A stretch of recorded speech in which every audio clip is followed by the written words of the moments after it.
Good morning! Isang mapagpalang umaga ang aking pagbati sa lahat ng ating mga minamahal na mga kapatid sa pananampalataya at lahat po ng mga sumusubaybay sa ating daily devotional. Ngayon po ay araw ng Miyerkules. It's Wednesday again. Midweek uli, gitna ng isang linggo. At ngayon ay February 10, 2021. Kumusta po ang bawat isa sa ating lahat? At alam kong handa na uli ang ating mga puso, handa na ang ating mga kalooban, kaisipan sa ating tatanggaping biyaya ng salita ng Diyos ngayon. Huwag kalilimutan po, share this broadcast to your Facebook friends. And be a multiplier. Mahalaga po na ang bawat sa atin ay mag-multiply. Na kahit na po nasa four corners kayo na inyong bahay ngayon, opisina o nasamang kayo ngayon, pwede pa rin kayo maging multiplier sa pamagitan ng pag-share ng ating broadcast sa inyong Facebook friends.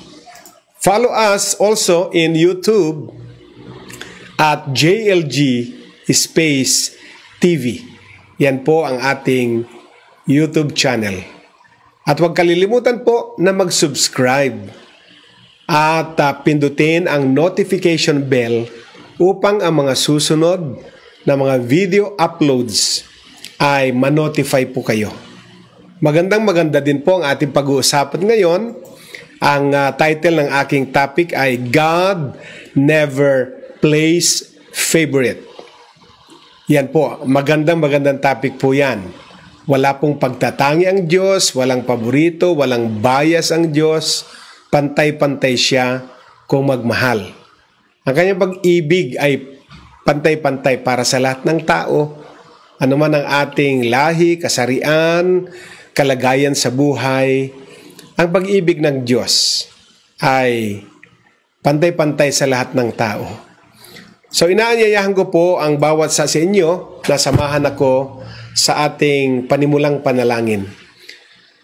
O aming Ama, sa pangalan ni Jesucristo, kami po ay lumalapit uli sa iyo sa araw na ito, isang mapagpalang araw sapagkat tatanggap uli kami ng pagpapala galing sa inyong dakilang salita. Bukas po uli ang aming puso, kaisipan, aming kalooban, at amin pong inaanyayahan ang presensya ng banal na Espiritu upang siyang maging guro namin, maging teacher namin sa devotional na ito. Pagpalain mo din ang libu-libong mga sumusubaybay, ganun na rin ang kanilang mga pamilya, dumaloy ang mayamang biyaya, ang pagpapala ng Diyos ay sumaaming lahat. Gamitin mo uli ang iyong lingkod na maging pagpapala sa aking mga kapatid. Sa pangalan mo, Jesus. Amen and Amen. Purihin ang buhay na Diyos. So, simulan na po natin ang ating pag-aaral. God never plays favorite. Napakaganda po ang talakayan, ang ating topic ngayon. At iuugnay natin ang title na yan sa isang reading mula sa Romans chapter 4 verse 16, and I will read from the NCV Bible.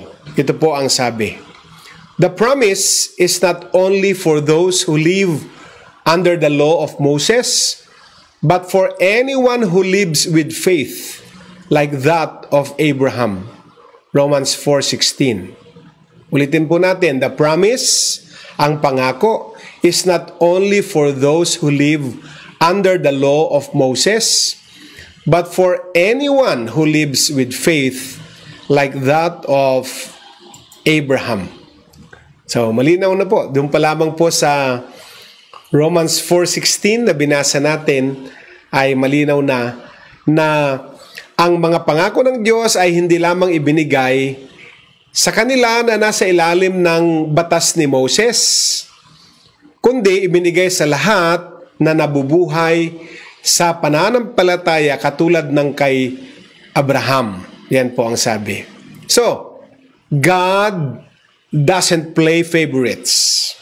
Regardless of your background, regardless of your status or sin, wala pong pagtatangi ang Diyos. Ano man po, sabi ko kanina, ang kalagayan sa buhay, mayaman, mahirap, ano man ang kulay ng ating balat, itim, puti, dilaw, kayumanggi, ano man ang ating status sa buhay, mayaman, mahirap, or ano man ang ating mga nagawa sa buhay, maaring nakagawa ng mabigat na kasalanan o hindi kasing bigat ng kasalanan. Pare-pareho lang naman po ang timbang ng kasalanan. God doesn't play favorites. So it doesn't matter whether you're a religious person, a formerly religious person, or if you have any religious background at all. Wala pong kinalaman ang ating pagiging relihiyosong tao o dati tayong relihiyosong tao or baka meron tayong background sa mga tinatawag na relihiyosong mga pananaw. Hindi po ibabase ng Diyos doon ang kanyang pagtingin sa atin, ang kanyang pagmamahal sa atin. Dahil napakalinaw naman po nung ating binasa, di po ba? In Romans 4:16, the promise is not only for those who live under the law of Moses. So tandaan niyo po yon. But for anyone who lives with faith like that of Abraham. So ang tanong po ay, who are these people who live under the law of Moses? Sino ba itong tinutukoy ni Pablo sa Romans 4:16 na people who live under the law of Moses? Ito po ay yung mga Hudyo, the Jews, the Israelites. The Jewish people were given the ways of God before anyone else. Sa kanila po binigay ang batas, sa kanila binigay ang Ten Commandments, sa kanila binigay ang law of Moses na tinatawag natin. So the Jewish people were given the ways of God before anyone else.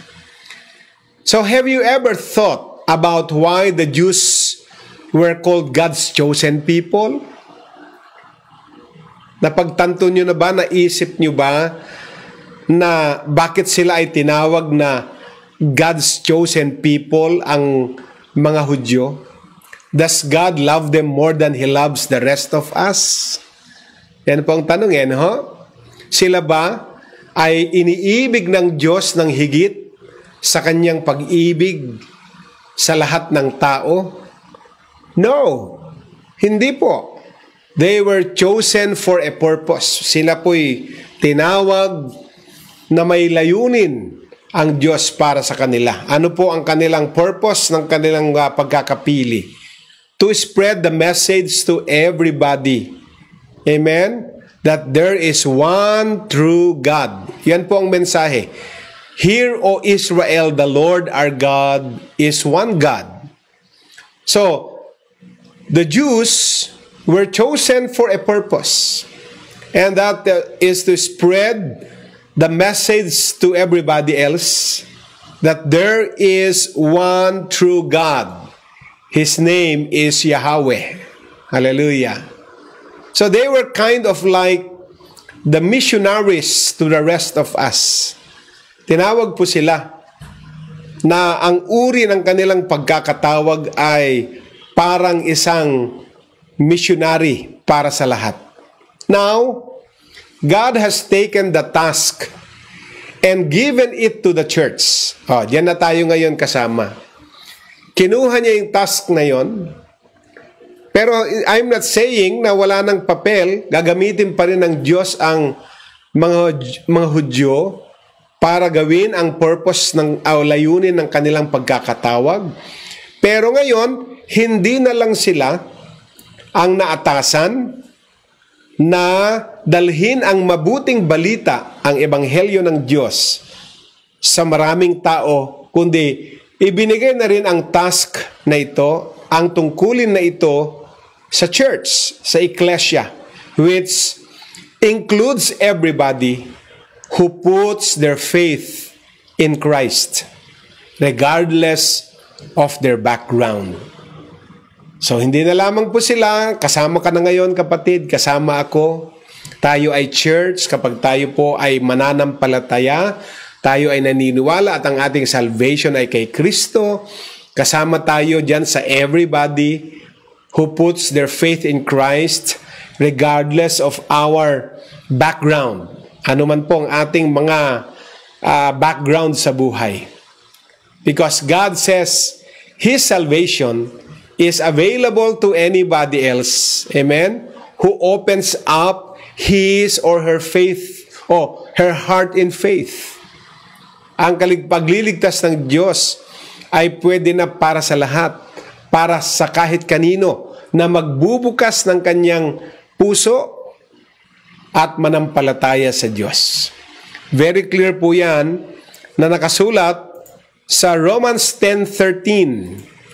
At ang sabi po ng Romans 10:13, everyone who calls on the name of the Lord will be saved. Everyone who calls on the name of the Lord will be saved. Romans 10:13 in the New International Version. So, there are no quotas in heaven. Wala pong quota. Kasi ang kaligtasan ay ibinigay sa lahat na tatawag sa pangalan ng Panginoon para maligtas. So wala pong bilang kung ilan po ang bilang ng pupunta sa langit. Wala pong quota ng pupunta sa langit. Hindi ho yung, pag inabot na natin 1 billion, darating na si Lord. Wala pong ganong turo ang Biblia. Wala pong quota o bilang ng mga tao o kaluluwang pupunta sa langit, kundi sila na tumawag sa pangalan ng Panginoon at sila'y nangaligtas. So the Bible doesn't say only really good people will be saved if they call on the name of the Lord. Di po ba? Base po sa Romans 10:13, hindi po sinabi doon na ang mga mabubuting tao lamang ang maliligtas kapag sila'y tumawag sa pangalan ng Panginoon. Actually, ang sabi po ng Biblia, everyone who calls on the name of the Lord will be saved. Ang sino mang tatawag sa pangalan ng Panginoon ay maliligtas. The sad thing is, many people still try to work their way into heaven even though they know God offers His gift of grace. Di po ba? Marami pa rin nagsusumikap, marami pa rin taong nagsusumikap, gumagawa ng mga relihiyosong mga bagay para ma-deserve nila ang daan papuntang langit. Amen? Pero hindi nila alam na ang ino-offer ng Diyos sa bawat tao ay ang regalo ng kaligtasan sa pamagitan ng kanyang grasya at habag. They think they can make themselves good enough that they don't need God's gift of salvation through Christ. Wala pong ibang way of salvation. There is only one way of salvation, and that way is the Lord Jesus Christ. For He said, I am the way, the truth, and the life. Amen? So, bagamat yun po ay katotohanan, marami pa ring taong pinipilit na mapunta sa langit sa pamagitan ng mabubuting gawa, sa pamagitan ng kanilang mga sariling sikap. Pero alam po ninyo mga kaibigan, that God's gift of salvation through Christ ay available sa kahit kanino na tatawag sa pangalan ng Panginoong Hesukristo. You may have done more really nifty things in life. Maaring ang istorya ng buhay natin ay napakamakulay, na napakarami nating mga bagay-bagay na nagawa na hindi karapat-dapat. But if you think they're going to get you into heaven naman, kapag meron naman tayong mga ginawang mabuti, iniisip naman ng iba na kung meron naman tayong mga ginawang mabuti, baka ito naman ang makakapagdala sa atin sa langit. Forget it. Hindi po yan ang paraan. Hindi po yung ating mabubuting gawa ang paraan para ma-deserve natin ang langit, para maging deserve tayo sa langit, kundi tanging ang pagtawag lamang sa pangalan ni Jesucristo ang regalo para sa atin. The only way any of us gets in is by receiving God's gift of grace, which is available to every person. Yan po, the only way any of us gets in to heaven is by receiving God's gift of grace, which is available to every person. Hindi na po chosen people, kundi to every person. That includes you and me. Amen? Hallelujah. So, diyan po sa verse na mga binasa natin, o mga verses na binasa natin, nagpapatunay na wala pong paborito ang Diyos. Bagamat meron siyang bayan na pinili sila para sa layunin na sila ang maging mensahero ng kaligtasan sa buong mundo. Ngunit yung calling na yon, yung purpose na yon ng kanilang pagkakapili ay ibinigay na rin sa iglesia, sa called out ones, upang ipahayag ang ebanghelyo na merong nag-iisang daan patungong langit, at yan ay ang ating Panginoong Jesucristo sa pamagitan ng pagtanggap sa kanyang alay na kaligtasan. Amen. Praise the name of Jesus.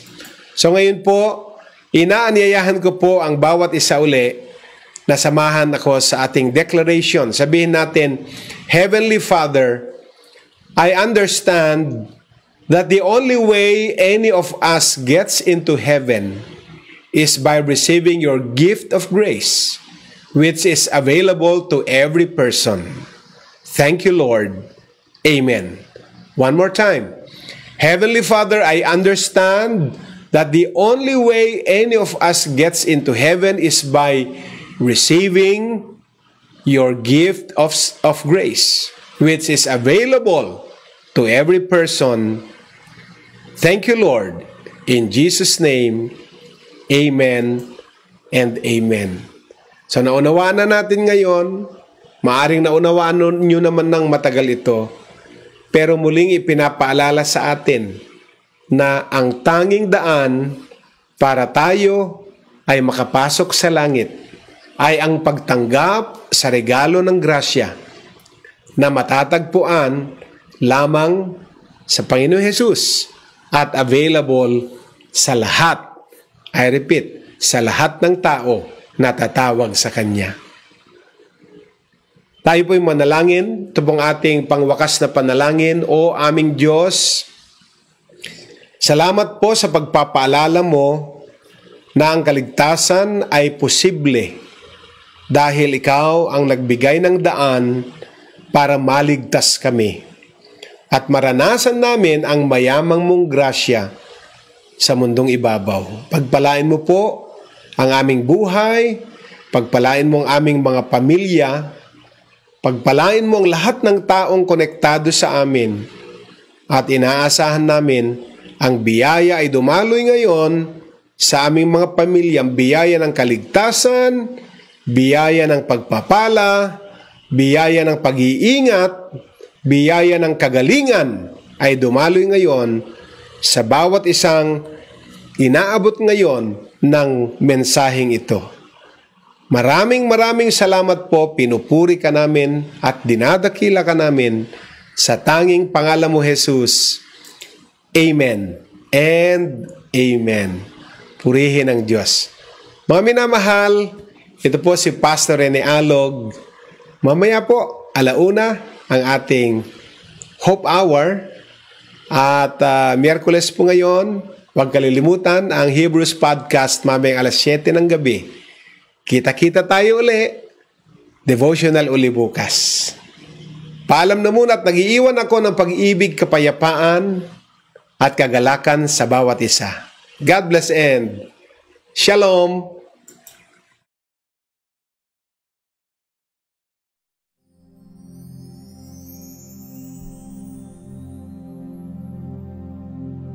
When I look at what you've done in my life, I am so grateful. You are so faithful. When my heart seems to stray from your ways, you show